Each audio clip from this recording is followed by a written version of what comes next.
Hello and welcome to the Intermission podcast. I'm Fabian. That's Isaiah. We're Dallas Sports Podcast.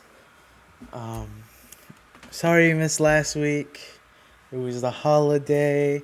We had a decent amount of other family stuff. Had like 3 family birthdays this last week. So we were busy and unfortunately couldn't make a video. We wanted to, but we found ourselves inadequate. I guess is the word. Happy late 4th of July. Happy late 4th of July. So we're combining last week and this week. Yeah, we'll mention some stuff from last week, especially things that we think were more important. But yeah, should be a pretty normal episode regardless. Thanks for coming. What are you talking about? Talk about how the Rangers weeks went. Yeah, let's talk about it. So, if you recall from 2 weeks ago, If you watch the podcast, if you watched the podcast, if you recall from 2 weeks ago, I really felt like our series against Seattle was important to what we will do for the rest of the season. Whether or not we're going to decide to compete for the division, or if the season sort of over, even though it's not over. Sort of a question I asked the Rangers, and they answered in the least decisive way possible, I suppose. They went to 3 straight extra inning games, lost 2 of them, won 1 of them, but we had so many chances. Runners on third, less than 2 outs. So many chances in both the games we lost. But we just couldn't get it done. And in a way, it answers my question. But in the same way, it just makes me ask the same question. We're right there. We're right there to sweeping this to Mariners. We're right there to being a seriously competing team, and we're just not taking that last step. So I don't know. I still don't know. they just didn't execute it well because they have the potential to actually. Yeah, we're right there. We just need that one. We just need to hit it so many times in both the games we lost, including the Orioles game. I'm pretty sure, if I'm not forgetting, which the first game against the Orioles, we went to extra innings again. So we went to 4 straight extra inning games. We had a runner on third, less than 2 outs. Just hit a pop-up to the outfield. But we couldn't do that, and we end up... And again, and then you say that, but at the same time, Seattle went up, scored 3 runs. Oh, we're down by 3. And it didn't. Then Garcia comes and hits a 3-run home run, ties it, and then we still end up losing that game. I don't know. It's I'm just more confused now. You know, it's just I'm in the same situation. I don't know. Yeah. So the Rangers are at best mediocre right now. Yeah, I mean we have every possibility to be a good team, and we're deciding not to be. Obviously that's not what we're doing, but we're not taking that last step we need to take, even though we're fully capable of taking it. But then we played the Orioles again, this time in Baltimore, I believe. Yeah, this time in Baltimore. And no, actually they were home games. Excuse me. We played the Orioles. Again, we lost the first game in extra innings and then won the other 2. So we came out of that week even. Won 3, lost 3. Didn't make up any ground on track to 500 in terms of the week overall. Then this last week, traveled to San Diego. And played the Padres. And we had a time, didn't we? We ended up losing this series 2-1. In game 1, we lose 2-3. Again, in extra innings. Kumar Rocker threw 5.1 innings, 2 earned runs. And then Milner, Armstrong, Martin, Webb all came in. And Garcia also didn't allow an earned run because it was the ghost runner, but didn't allow a run. Garcia allowed the game-winning run off a single. But yeah, in this game, we had 5 hits, 6 walks. So we had a lot of walks. That's one thing I can say. We are starting to watch the ball more, which again at the start of the season, big issue was we weren't even getting deep into counts. We had the lowest amount of pitches per plate appearance seen. That's starting to become less of a thing. We've walked more these last couple of weeks. We're still just not hitting with runners in scoring position. This game we went 1 for 12 with runners in scoring position.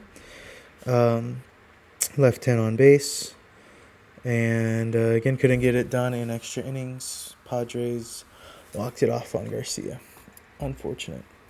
And then game 2, we win 7-4. Have a decent hitting performance. Corbin threw 6 innings pitched, 2 earned runs. And then Luke Jackson comes in and struggles a little bit, 2 earned runs without recording a single out. The rest of our bullpen does their job. No runs. But, I mean, we never lost the lead. We were up by at least 1. We were up the entire game. Well, actually, not the entire game. They took the lead for a little bit in the second. But in this game, we had 11 hits, 3 walks. We had 2 home runs coming from Smith and Higashioka. Yeah. I mean, this was a decent one. I mean, it's a hitting performance that we want to see more of. Just a good hitting performance. And then good enough pitching. Even though we had a reliever that came in and struggled, we still end up winning because we had good pitching. Again, in this game, 3 for 7 with runners in scoring position. So again, we're starting to have more performances like that. Kind of. Or at least it feels like it to me. But I don't know. I could be wrong. In game 3 against the Padres, we lose 4-1. Leiter, 3.2 innings pitched, 2 earned runs. Jacob Latz comes in, throws 3 innings with 2 earned runs. And Luke Jackson finishes the game out. Not allowing any runs in 1.1 innings. We had 6 hits in this game, 1 walk. Went 1 for 4 with runners in scoring position, 6 left on base. We really couldn't even get on base in this game. I mean, 6 hits isn't terrible. But, again, we didn't even really have that many chances to score in this game. No home run or anything that increases that score either. And they just had a good hitting performance, too, against Leiter and Latz, who were 2 good pitchers. I mean, they didn't have terrible performances either. They just didn't have good ones, and our batting didn't have a good performance, which, again, isn't uncommon this year. But,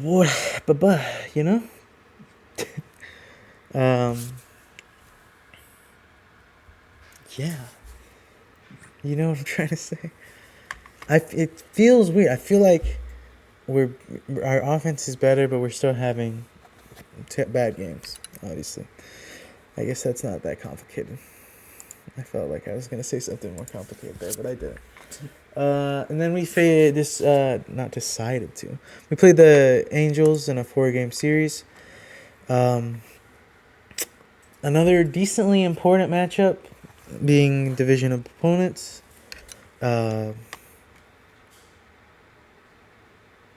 We lose game 1 6-5.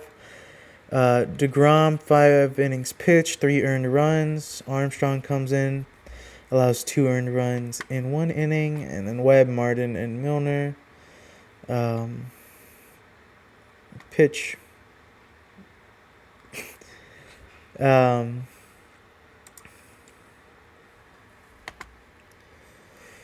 Our batting, I mean, we lost 6-5. We had 8 hits, 3 walks, went 2 for 8 with runners in scoring position, left 7 on base. Not a terrible performance from our offense. They just had a better one. And then they win off of a walk, I'm pretty sure, if I'm not mistaken. Let me double check that. Yeah. Milner comes in and walks a batter, which scores a run. But bases were loaded from Chris Martin, so you can't. That's not Milner. That's Chris Martin's fault. But yeah, we end up losing this game. Tough. We win game 2, 13-1.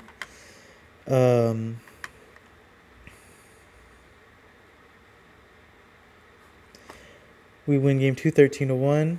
Obviously a good hitting performance, a good offensive performance, and a pretty good pitching performance too. Evaldi, 6 innings pitched, 0 earned runs. When I say pretty good, I mean pretty great. Dunning came in through 2 innings and didn't allow a run. And then we put in a position player, Zico Duran, and he pitched a complete inning. Didn't allow a run either, or an earned run. They got an unearned run off of an error from, I believe, Josh Smith. But whatever, 13-1. We had 12 hits in this game, 9 walks. We went 6 for 16 with runners in scoring position, only left 7 on base, which when you have, 22 base runners, that's perfectly fine. Good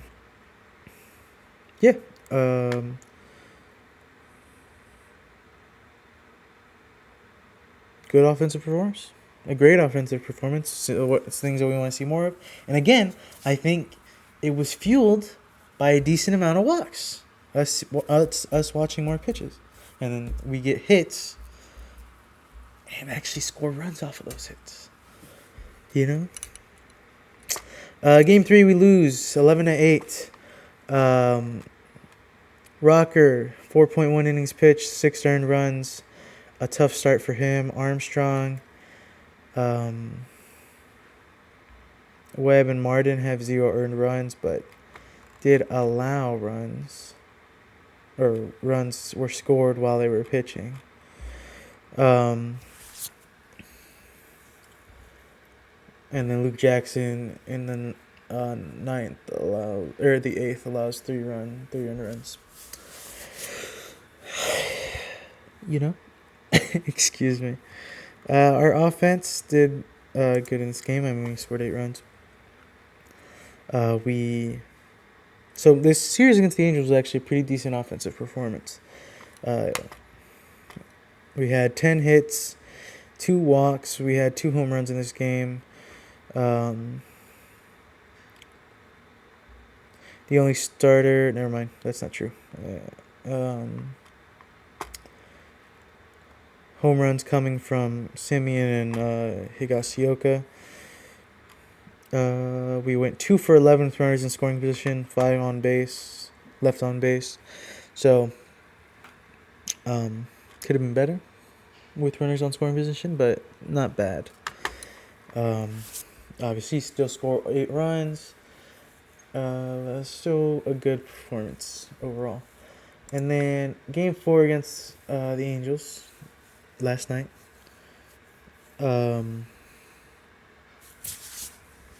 We win 11-4.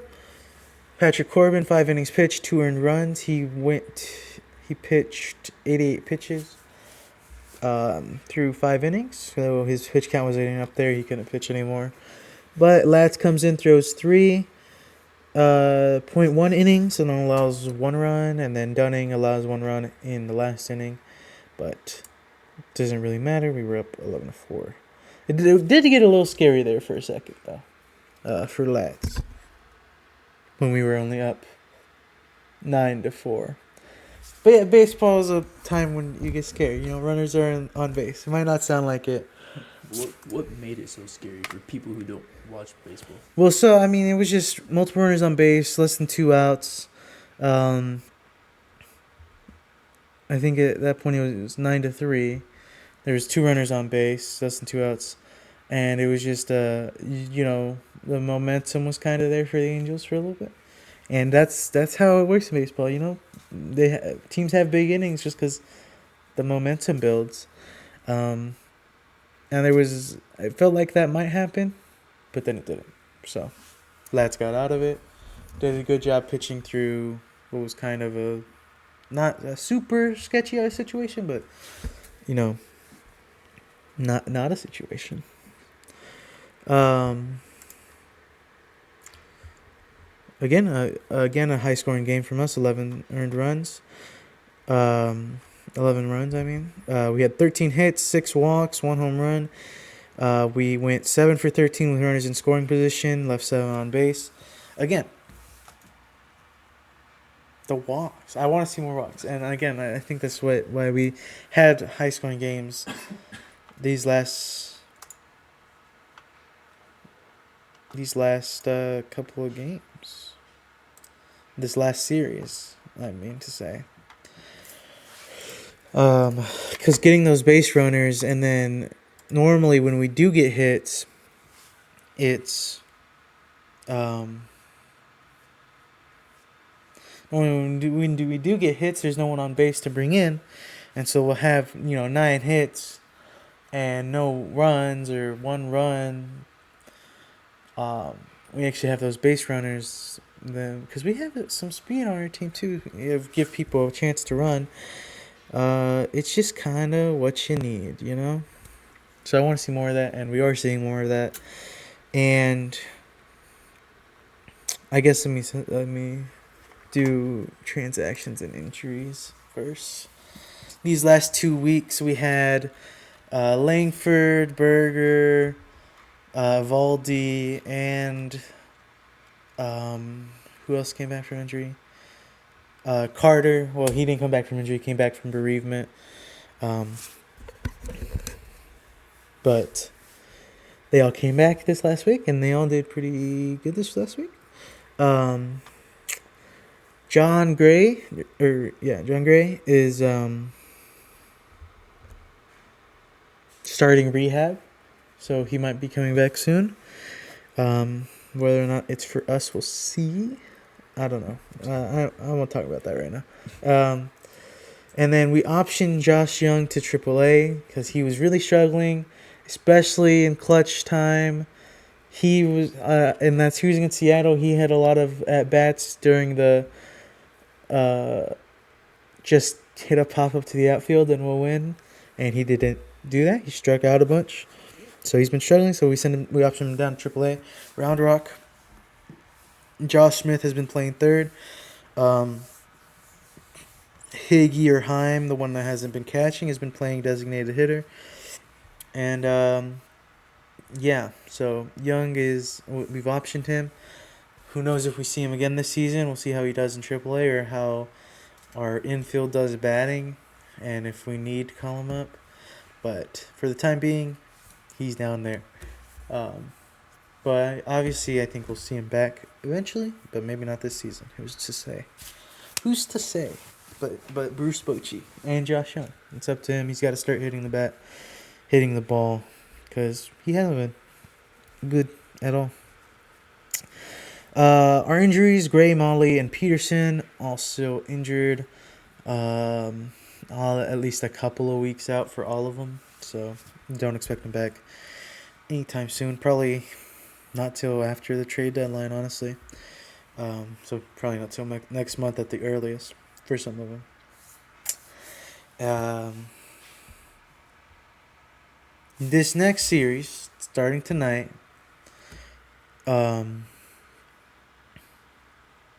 against Houston. I'm going to sound like a broken record, maybe. Or, I'm going to say the same thing I said 2 weeks ago about the series against Seattle. This is an important series. It's a difficult one. Obviously, Houston's first in the division. They have some players performing well, definitely better than expected, and they're doing good team baseball over there. But it's an important one. Honestly, I think if we want to say, hey, we're playing baseball and we want to compete, we have to win the series. I don't expect us to sweep in any way, shape, or form. There's no chance we sweep almost. But if we can win the series against Houston, it's us saying, hey, we're actually here and we might be something. Because, again, we're only 2 games below 500.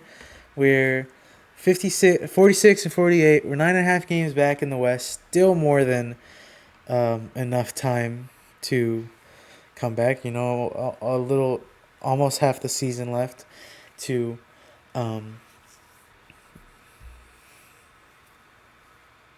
not almost half, 60 games left, 50-something games left to make up that deficit. More than possible. Only a couple spots out of the wild card. Let me see if I can find the... Yeah, that's actually kind of crazy to me. The Rangers haven't been doing that good, but haven't been doing bad.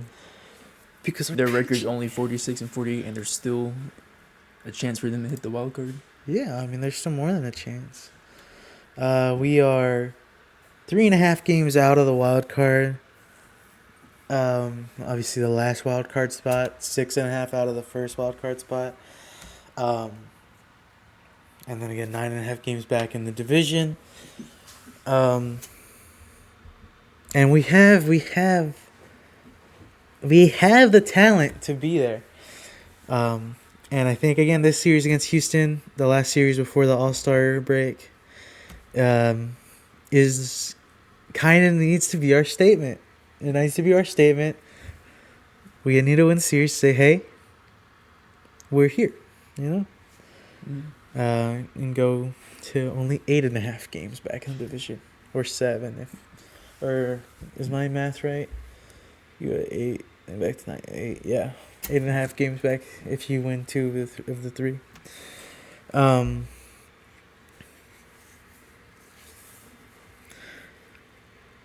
I think we need to win the series to truly be buyers in my mind. But even then, we just need bats. I mean, we're trading for a designated hitter, and since Young was sent down, probably an infield playing designated hitter. So, who's to say? I don't know. Used to say. I mean, you said the Rangers right now are a pretty weird team. Yes. I mean, they could actually surprise Houston and some of the fans and actually end up playing a real good series against Houston. Oh no, I mean, it's a complete possibility, but it's like we need to lock it. It's the time to lock in series. Be serious. We need to lock in. But playing against a weird team, you also don't know if they're gonna be really good or struggle the whole game. I mean, and then even if they are struggling, I mean, no team should get comfortable with their lead. But I mean, if somehow Houston does get comfortable, Rangers could turn it on and then end up doing real good the second half of the game. Sure. Yeah. This is true. But yeah, I mean, in baseball, it's different. Baseball, there's no time limit. Yeah. Which is I love about baseball. It's literally, it can be 26 out of 27 outs, but they can score 30 runs with only 1 out. So baseball, yeah, the game's never over. until it's over. But again, our pitching is gonna make sure that we're in these games. It's gonna be in Houston, so we'll see. They'll have home field advantage, but I mean we're still in Texas.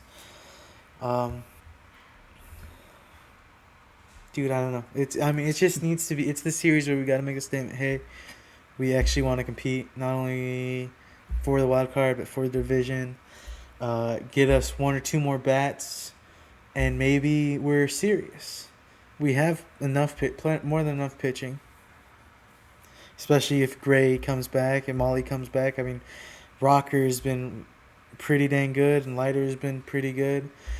After Molly got injured, we haven't really lost too much pace in terms of our pitching. Again, they have one or two bad games out of every 4, but they're still quality pitchers 3 out of 4 games. Both of them have been. So our pitching is there. We just need it. Like, again, this is the series to say we're good enough. Just give us 1 or 2 more bats, and we're actual competitors. We're actually competing. We're actual contenders. Like, this is a team that can actually win a playoff series. Yeah. Basically. And so yeah, I think this is the series to prove it, because after that we only got 2 weeks before the trade deadline. Trade deadline's July 31st. So I think this is it. This is it. This is us telling CY, hey. And I mean, it was the same situation last year, where we were like, are we buyers or are we sellers? And we ended up buying a little bit, and it didn't work out. So I don't know if they want to repeat that, or they want to say, hey, we'll build for next season. I don't know. Peterson comes back before the All-Star break. Is there a chance we trade him, or do we keep him and hope he goes back to being Peterson and hits balls? And does what we like. That's the issue. We signed him in the offseason to be exactly what we're going to be looking for at the trade deadline, which is just frustrating. It's so infuriating that Peterson wasn't able to do what he was supposed to do, and then he got injured. So who knows? But I mean, maybe a break is what he needed. Maybe he'll come back and freaking rake. I don't know. I'm not a psychic. We'll see what happens, but I think no matter what, the series against Houston, we need to win as a statement. We need to win. Prove. We need to win the series. Again, I don't expect to, and even the game we lose, I want it to be close, but I don't expect to sweep in any way, shape, or form. I mean, they're a good team, but we need to win the series. I do. But I mean, Houston's also gonna be playing their butt off. I mean, we hate each other. Screw Houston, but it's gonna be a battle. It's 100% gonna be a battle. So we'll see. I'm gonna drive to Houston and watch the game. We'll see. That's the Rangers. Our star break after the Houston game. After the Houston series. We have DeGrom in the All-Star game. I think that's it. So, yeah. Who's next? We can talk about the Dallas Wings for a little bit. Let's talk about the Dallas Wings for a little bit. I'm gonna start off talking about the games from last week. It's really not much at all. Just probably one game I want to talk about. Mm-hmm. But last week or 2 weeks ago, mm-hmm. Dallas Wings had a pretty good week. They won 2 out of the 3 games. With that loss coming from the Indiana Fever. That's the game that was supposed to be Caitlin Clark versus Paige. Yeah. But Clark was out. And Paige Beckers did pretty good that game. But they ended up losing 94-86. The game I really want to talk about, though, was on June 28th. The Wings won that game 79-71 against the Washington Mystics. Mm-hmm. the only thing I wanted to point out was the Dallas Wings. Their rebounding was really good this game. Just the stats for their rebounds. As a team, the Mystics rebounded 26 times, and the Dallas Wings for 41 times. I really like their defensive rebounding though, because that's better than getting the Mystics from potentially getting second chance points. Mm-hmm. And for their defensive rebounds, the Mystics only had 18, and the Wings had 31. Right.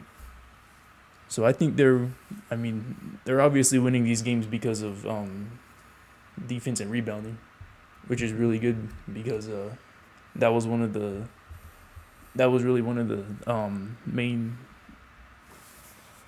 issues that I kind of wanted to see be different was the defense. Right. And with good defense, good box outs, they get better rebounds.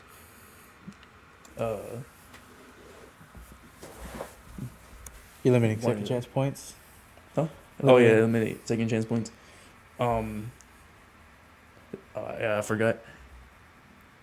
They had just signed a new player, Haley Jones, and she led in rebounds that game at 7, and 6 of those being defensive, and the last one being the offensive rebound.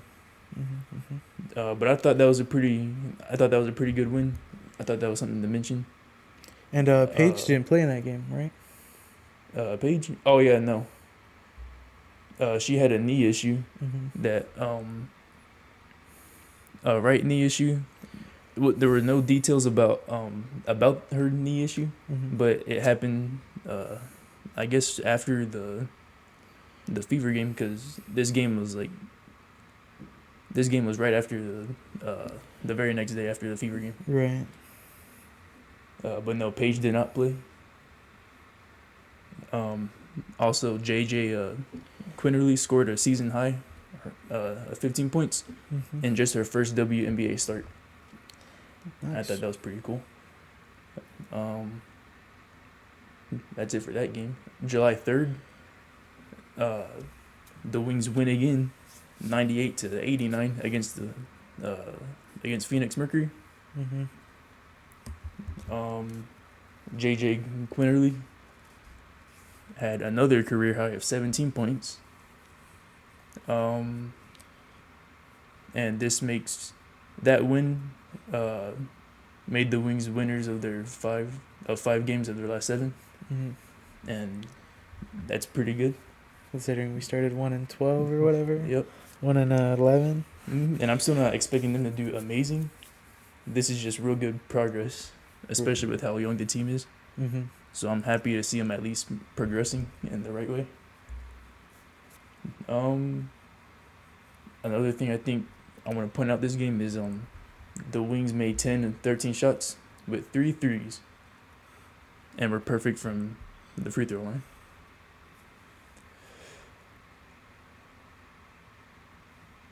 And then on June 30th, yeah, I don't know. I think this wasn't that good of a trade. But what trade was that, Isaiah? On June 30th, the Dallas Wings traded Nalissa Smith to the Las Vegas Aces, and the Wings got the Aces 2027 WNBA first round pick. I thought this came to a surprise. Sure. Nalissa Smith was doing pretty good. I feel like she was just starting to the team was just starting to find their groove to play together with each other. And it sucks too because the game that they lost against the Fever, Nalissa Smith led in rebounds with 10. Right. And I don't know, that trade just came to a surprise. Just surprised me. I didn't think it was a good trade. I still don't think it was a good trade. But I mean, hopefully the Wings could start winning, or at least try to get better. Sure. Yeah. Hopefully. But I mean, having said that though, this week was not a good week for the Wings. No, it wasn't. They only played 2 games, lost both of them. This first one, July 7th, against the Phoenix Mercury again. Mm-hmm. They get completely blown out by 30 points, 102-72. Yeah. Not a good sign at all. Mm-mm. The Dallas Wings lost it in the third quarter. I mean, Right. they really lost it in the third quarter. Dallas only scored 19 points and Phoenix scored 30 points. Right. But point out that Enrique and Dejanay Carrington weren't playing this game. Yeah, they weren't playing. Enrique was out with the left thumb injury, Mm-hmm. and Carrington was out with a rib injury. But you don't think that accounts for the 30-point difference? Yeah, no. I mean, don't get me. They're good players, Mm-hmm. but the Dallas Wings have been doing pretty good. Where with some players being injured, the Mhm. Wings are still good at playing without some of their. At least competitive games. Yeah. Yeah. So this game just didn't look like the Wings at all. Oh yeah, JJ Quinterly led in both points and assists, with 18 points and 5 assists, and Tiara McCowan led in rebounds with 10, 8 defensive and 2 offensive. Mm-hmm. July 9th, July 9th. Wings lost again to the Chicago Sky, 87-76. This loss means Chicago Sky has swept the Wings in their series with 3 games. So Yeah, and they're not good, which yeah, makes it no. worse. Chicago Sky has almost the exact same. I think they have the exact same, or they're off by one game. Yeah, and so like half of their wins have been against us. Yeah, that really sucks. Yeah. Especially because the first time that these teams met, the score was super close, Mm-hmm. and Dallas could have won that game. Mm-hmm. But no, yeah, this week this loss kind of sucks. Mm-hmm. But Lee, Yaru, I don't know how to say your name. But Lee led in both points and rebounds. Uh-huh. She led in with 18 points, Mm-hmm. and she had 10 rebounds, 7 defensive, 3 offensive. And Paige Beckers added 17 points on 5 of 20 shooting though, so Paige is kind of declining and scoring a little bit. Right. But I mean, this has to be because of a right knee issue. Right. And JJ Quinterly scored 16. So she's probably like the Brandon Williams of this team. Sure. Yeah, she's starting to step up. Yeah. And develop. She's a rookie too, so right. Yeah, she's a rookie too. So, I mean, it's good to see her starting to develop.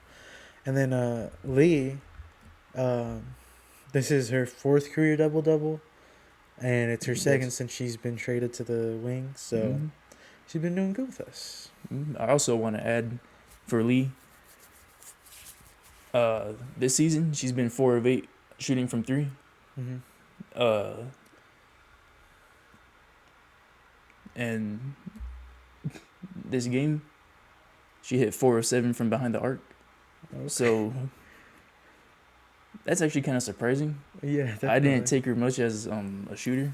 Mm-hmm. I saw her more like a post scorer. But this was actually kind of surprising. I'm all for Shooting when you're hot. yeah, but I mean, my take on the 3-pointers and all that. Yeah. Shots shouldn't all be 3-pointers. Mm-hmm. But I mean, if time's going down, all you have to do is shoot a 3, then go ahead and shoot it.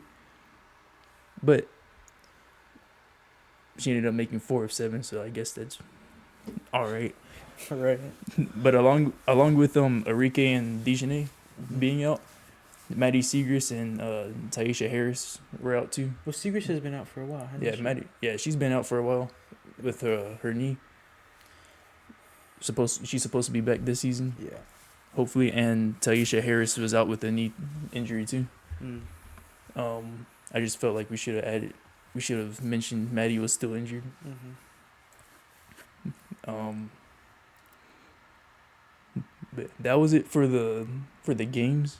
So like these 2 weeks, the Wings were 2-3. Not good. Yeah. Not good at all. But I mean, still, I'm still gonna say the Wings. Good young team. They're actually they're last in the Western Conference. Yeah. Behind the LA Sparks. But the LA Sparks are 6-14. Sure. So I mean, if Dallas can start winning maybe 2-3 games, I'd say they'll be sitting pretty good. Not last, at least. Yeah, not less. Sure. I mean, because I know I don't expect them to be like to go to the playoffs or anything. Right. But just to finish the season strong.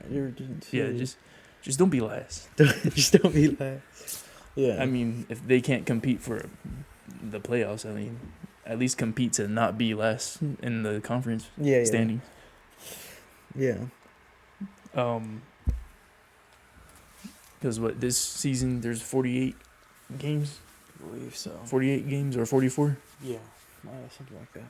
There's still plenty of time for the Wings to actually continue to grow and continue to progress in the way that they're going. And although they had these setbacks, I feel like when the injuries aren't all that bad, this team can actually be pretty scary. Yeah. But we do miss Nalissa Smith. Yeah, I think so. She was a good rebounder and a good playmaker.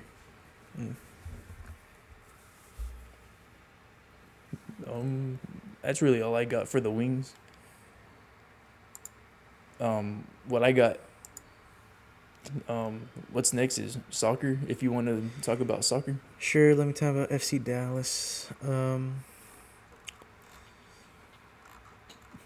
DTFC has been signing a bunch of people, but I don't know anything about them, so I can't really get into specifics with that stuff. But FC Dallas continues to struggle. These last 2 weeks, we dropped to 5, 6, and 9, 13th in the West now. Dropping down the table a couple spots. Last week or 2 weeks ago, however you want to say it, we lost 2-3 to San Diego. This week, we lose 1-2 to Minnesota, and it's just a lot of the same issues we've been having. Our defense gives the opposite team a lot of good looks. In the game against Minnesota, early, they had pass. They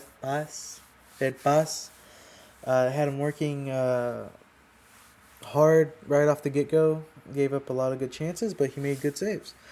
And then they scored in the 35th minute off of a free kick, off of a set piece. And then again in the 58th minute off of another set piece, a throw-in. And mostly because our defense was kind of lazy. I mean, off the throw-in, one of our defensive players missed the header, and he missed the header, so it went to their offensive player, and they scored it easily. Off the free kick, we just left the man unmarked. It was just it is lazy defense. It was lazy defense off the set pieces, especially the free kick, the throw in. Maybe you can't be so rude to defense, but it still wasn't good defense. Then in the 73rd, Farrington, our guy, scored a nice goal. Sorry, excuse me. Our guy scored a nice goal in the 73rd minute. And we had some other good chances after that. Hit the post a couple of times. But the ball didn't fall our way. And, yeah. We ended up losing the game. And, again, I want to say our goalie play has been pretty dang good. It feels like whenever there's a chance for the ball to be saved, they're making the save.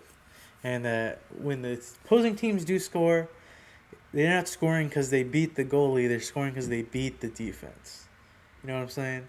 Like, the shots that they're taking are almost impossible for the goalie to save because they're just so open. And they give them easy goals. Obviously, they had to work to be put in that spot, but, like, you can't let them have that many chances that are that quality. And again, I mean, our offense had a couple of chances. Their goalie, I'll say the Minnesota's goalie had a pretty great game too. Had a couple of amazing saves, but still, like you see the difference. I feel like people don't really get soccer. You see the difference between our good chances, which are hurried, and like we have on our offensive players, there's someone on them, like giving them a sense of urgency, versus their good chances, they get the ball and they have the time to take the shot that they want. So it's just our defense isn't good, as I've been saying. Our defense is lacking. It feels like they just sort of go to the position they're supposed to be in, and then just sort of stand there and don't play defense. They don't try to disrupt passes or like it feels like in the midfield and our offensive players do a much better job of disrupting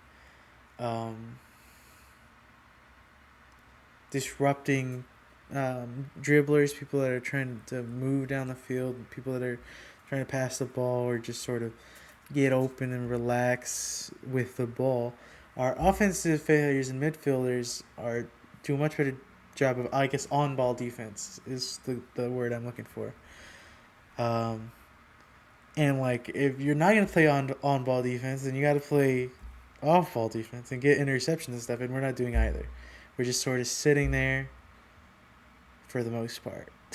We're just sort of like a practice piece set obstacle that they got to kick around the right way. It feels like a lot of times. And again, in this game, they scored off of set pieces. But again, their defense didn't play good in those set pieces. And the reason they had those set pieces was because of poor defensive play anyways. But yeah. FC Dallas will have another mediocre season. And again, I think this season was largely because of our defense. I think our offensive players are doing fine. And then again, our goalies are doing pretty dang good. And I don't got anything else to add. What's next? We can do some Mavs and Stars talk. Let's do some free agency talk. You want to talk about the Mavs first? Or you want me to talk about the Stars? We can talk about the Mavericks for a little bit. All right, let's go. Let's do it. All right, as everybody was waiting to know. Oh, well, actually, sorry. I want to talk about last week first. Yeah.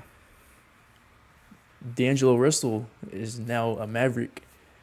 He signed a 2-year, $13 million deal with the Mavericks, and they got. I mean, obviously they got him because he will take the spot of Kyrie while Kyrie recovers from his ACL tear. Mm-hmm. I kind of, even though I kind of didn't want the Mavericks to get D'Angelo Russell because of his questionable play style, I would say. I still think it's a pretty good. Still think it's a pretty good fit. He's a scorer. He's a playmaker, and he's played with Anthony Davis before on the Lakers. So I mean, if anything, if the Mavericks start struggling, I mean, they can probably do like a two-man play for a while. Right. Hopefully not like the whole. That's not their whole. The whole thing in the beginning, but I mean, there really shouldn't be any like excuses when it comes to Anthony Davis and D'Angelo Russell having like chemistry issues or something. Yeah, absolutely. And then the Dallas Mavericks have hired Frank Vogel as their new lead assistant coach under Jason Kidd. This reunites Jason Kidd and Frank Vogel because both of them, speaking of the Lakers, both of them won the 2020 NBA championship together.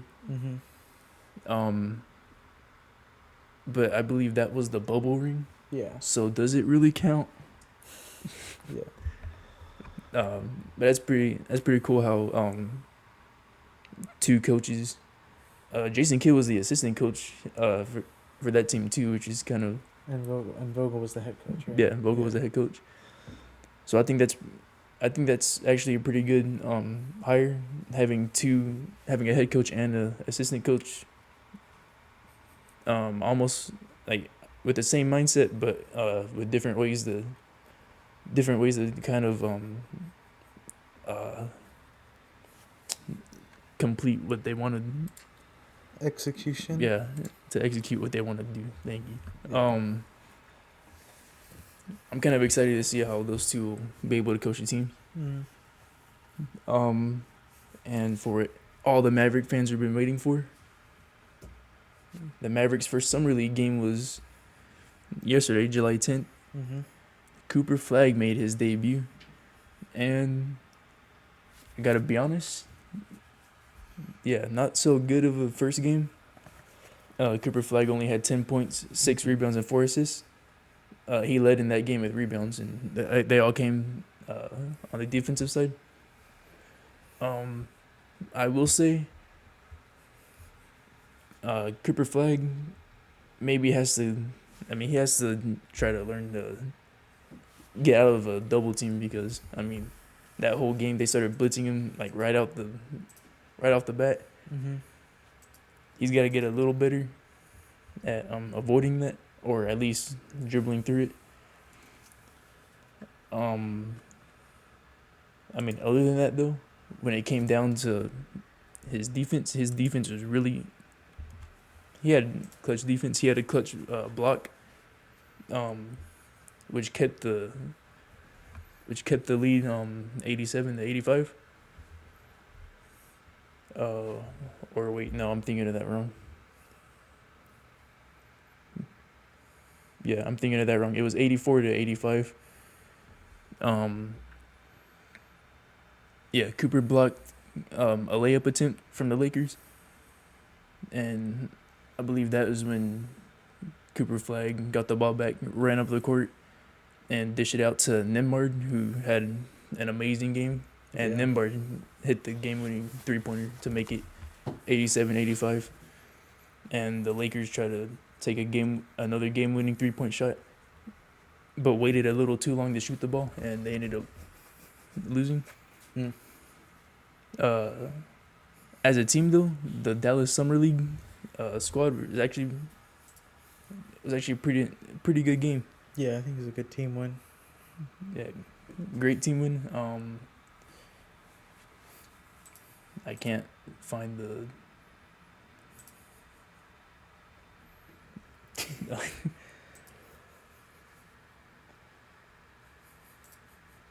I mean, Cooper Flagg, even though he didn't have that good of a game, I still liked his defense. I liked how he didn't shut down from not having that good of a game. Yeah. He shot a lot, which he isn't scared to shoot, even after missing, which is a really good sign. I wouldn't say he was comfortable though, taking all those shots. I mean, some of those shots were kind of not bait shots, but just he thought he was open, so he shot it, and they just didn't make it. Okay, here we go. Finally, I wanted to say Ryan Nembhard. He had a really good game. 21 points. 21 points, 5 assists, and 2 rebounds. He's the brother of the other Nembhard on the Indiana Pacers. And, I did want to mention, for this being Dallas's first Summer League game, and playing against the Lakers, who've played, I think, like 3 or 4 Summer League games, I think maybe the Lakers were a little exhausted, maybe because some of the shots the Lakers were making, the Lakers could have definitely cruised on with the win, but I think during the game they got a little tired. They weren't making as many shots, and then Dallas took advantage. Right.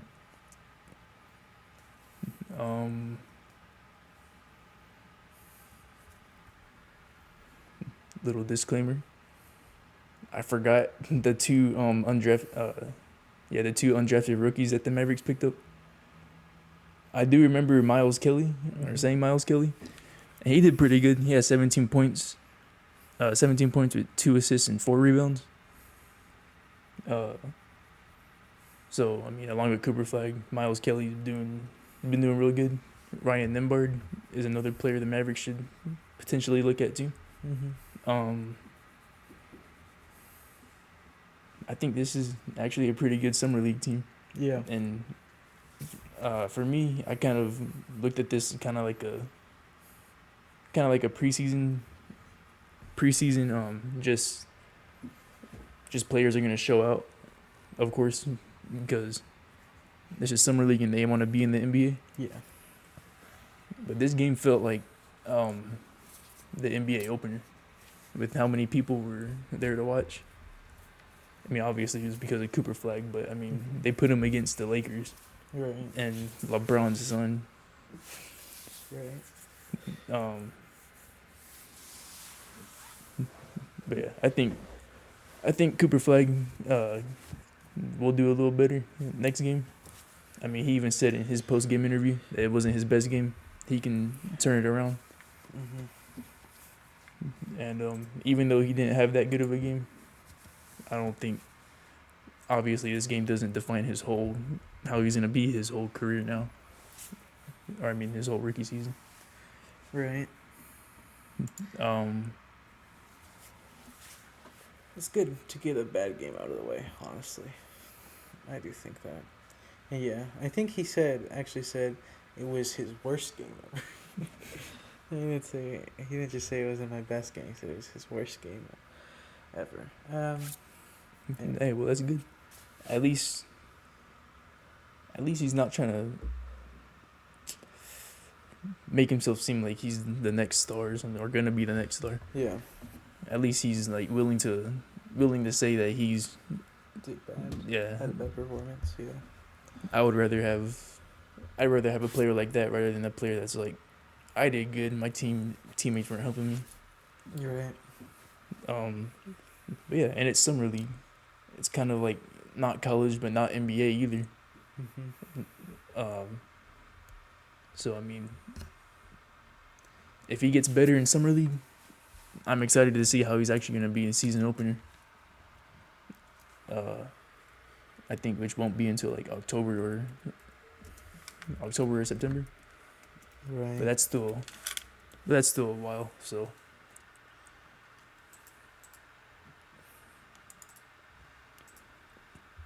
So just excited to see how Cooper Flagg is gonna turn it around this game. That's all my thoughts for the Mavs. If you want to add anything or want to move on to the Stars or something. I don't think I have anything major for the Mavs to add. I'm excited to see more from the Summer League team. And I don't know. Our cap situation is pretty rough. Oh yeah. I think Dante Exum's contract is still pending, but once it's signed, I believe we're over the second apron. So, and then they're still talking about P.J. Washington and Daniel Gafford, I think, or maybe my brain is dead. No, they signed Daniel Gafford. Yeah. Okay. Probably just P.J. Washington. They're trying to make happy now. Yeah. But I don't know how you do that when you got no more money space. So we'll see what happens with that. Like how many more moves we make. The cap situation in the NBA is a lot different from the NHL, which talking about. Is that a segue, Fabian? That's a segue. Because the Stars cap situation is also pretty rough. We were actually over the cap until recently. But let me work my way there. I go in reverse order. We had a handful of signings. We signed Colin Blackwell for 2 years and $1.5 million, $775,000 a year. Signed Radek Faksa. Welcome back, Radek Faksa. We signed him for 3 years, $2.5 million, $850,000 a year. Sorry, not 850. 3 years, $6 million, $2 million a year. Don't know where 850 came from. And then we ended up. We finally found our head coach. We signed Glenn Gulutzin, I believe that's how it's pronounced, as our head coach. He was our head coach back in, I believe, 2012. And he's been, 2011 to 2013. And he's been bouncing around as an assistant coach since then. Was with the Oilers for, I believe, 2, maybe 3 years before coming back here. So, welcome back, Glenn Gulutzin, as well. Again, he was the assistant coach for the successful Oilers. We needed a change. We fired Pete DeBoer a while ago. And like our 2011 to 2013 was not a great team. I mean, he didn't have a great stint with us, but he also didn't have a great team when he was with us. So we'll see what he's able to do here. And the thing more people are excited about, or people are more excited about, honestly, is our assistant coach. We elevated our AHL Texas Stars head coach to our NHL assistant coach, Neil Graham. Now our assistant coach, people really like him. He's got a lot of connections with a lot of our younger players, which is a lot of our players. And so people feel like having him on the NHL staff will actually help out a lot. And I believe, and a lot of people believe, that it's sort of like a, hey, you're our next head coach whenever that happens. So, yeah, we have our foreseeable, our head coaching outlook for next season.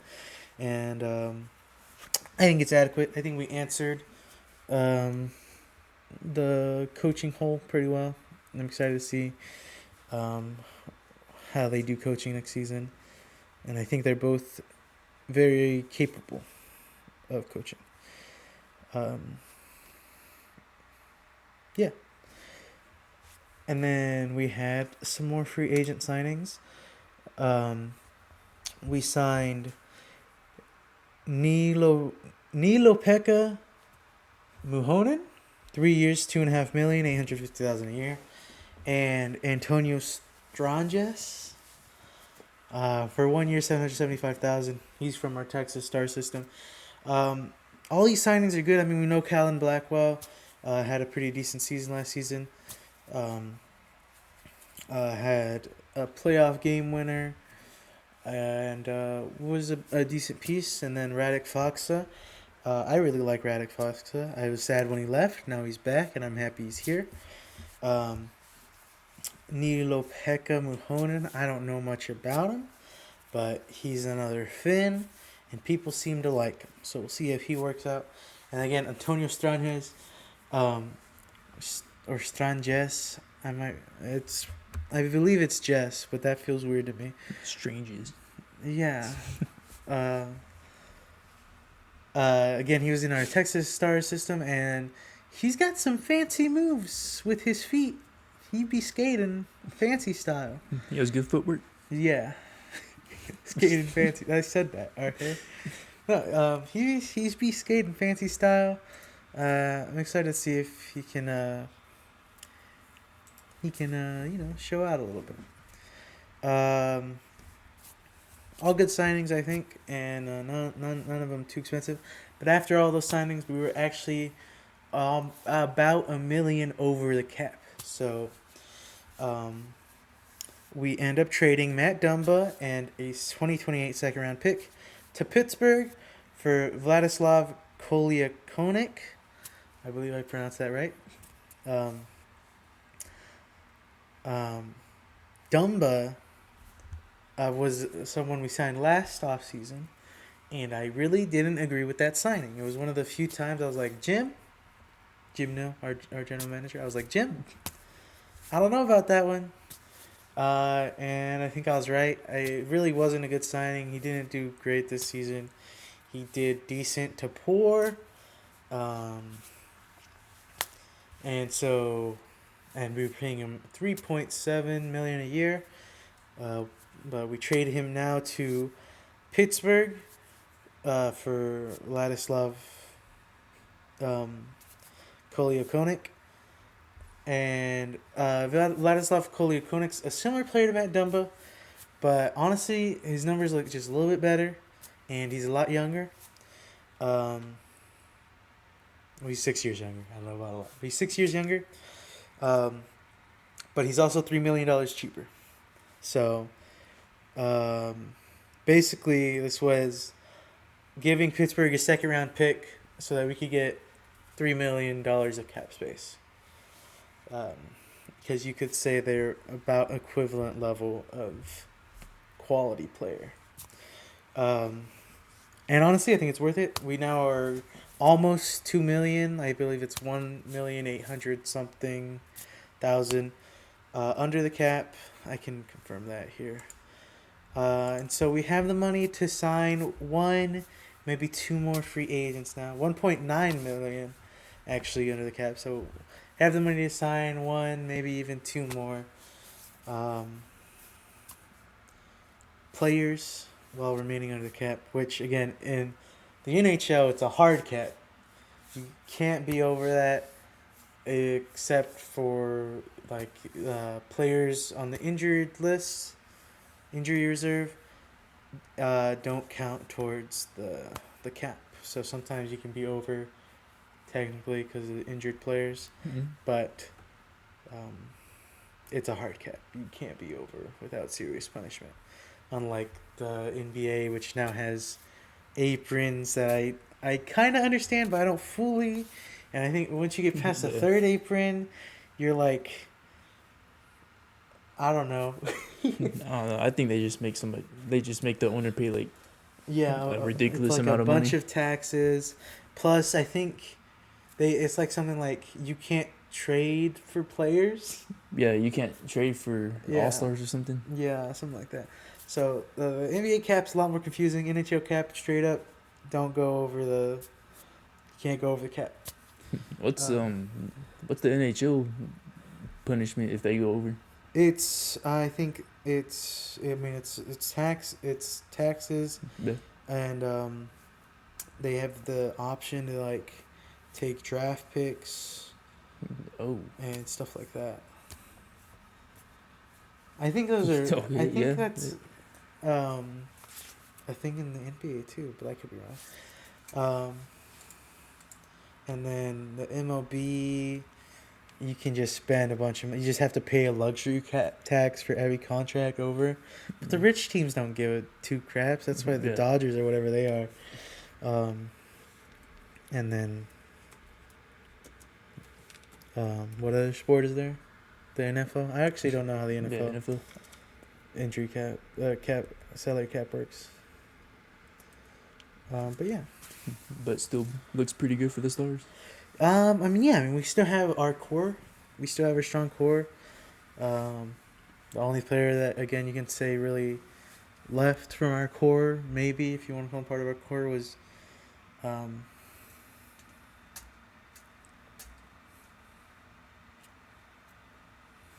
Mason Marchment. I don't know why I was forgetting his name. And we still have plenty of strong pieces. We still got our good young guys. And plenty of other. I mean, the Stars are in a weird situation where our NHL team was in the conference finals, and so was our minor league team. So we have a good farm system as well as a good actual team. Usually, teams are okay. All our good players are on our actual team. Our farm system's just okay to bad sometimes. Yeah. But the Stars have a good farm system, good players, so players that they can call up from the farm system to fill in spots when they can't afford it, which, hopefully we'll be able to afford it. So they got some pretty decent win now players. Yeah, we got Wyatt Johnston, and Jason Robertson, and Jake Ottinger, and Rupe Hintz, and Miro Heiskanen. Like, we have some great A1 tier players. Yeah. Well, I also meant like their minor league too. They got ready to win now players, just ready to play for the NHL. Yeah, that you can call up and they'll be almost on the same page. Yeah, I mean, even if that's played just third string. Yeah. I guess third, fourth, fifth line, which is almost certainly what they would be unless they're huge standout stars. But that's quality depth, basically, is what it is. Yeah. Yeah.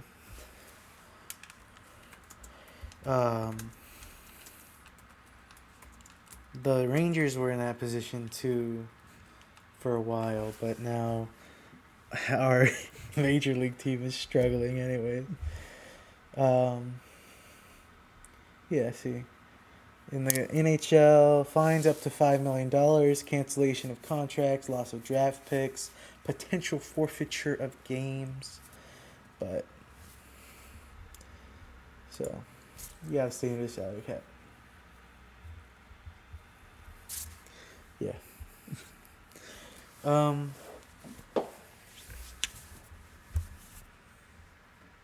yeah, we got about $2 million to work with now. We'll see what we end up doing with it, but in Jim No we trust for the most part. I mean, he's won GM of the Year for 3 years in a row now, for good reason. I mean, we have freaking Moose now. So we have so many good players. We're still such a strong team. I mean, again, in free agency we lost some good players like Cody Ceci. Again, I wish we could have kept him, but he's an expensive player.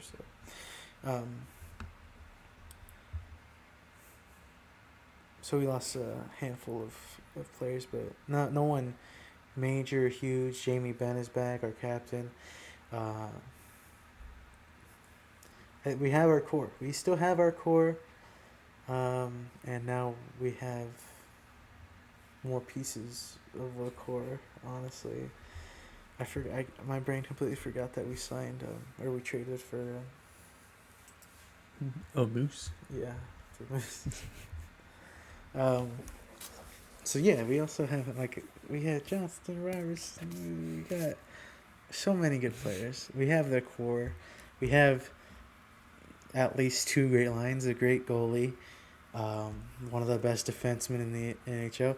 Bringing Foxa back feels pretty good. Foxa is a good defenseman. I feel like losing him hurt us a lot. And so having them back, um,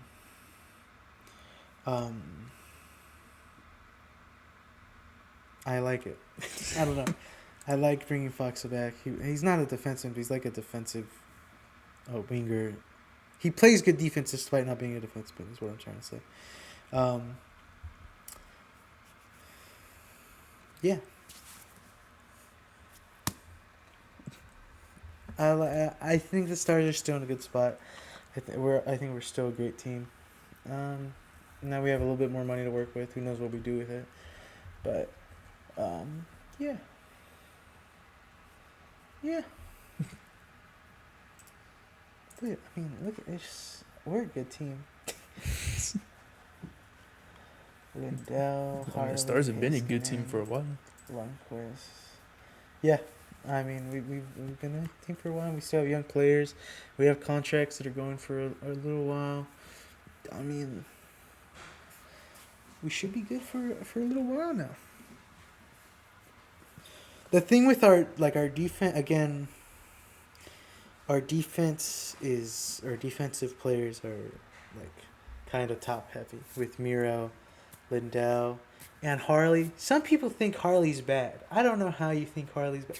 Harley's a good player, and he, especially when Miro was hurt, he stepped up. I like Harley a lot. He's actually, this will be the last year of his contract. We'll see what ends up happening there, but there, it's a little if I think that's what we target if we target anything is a defenseman.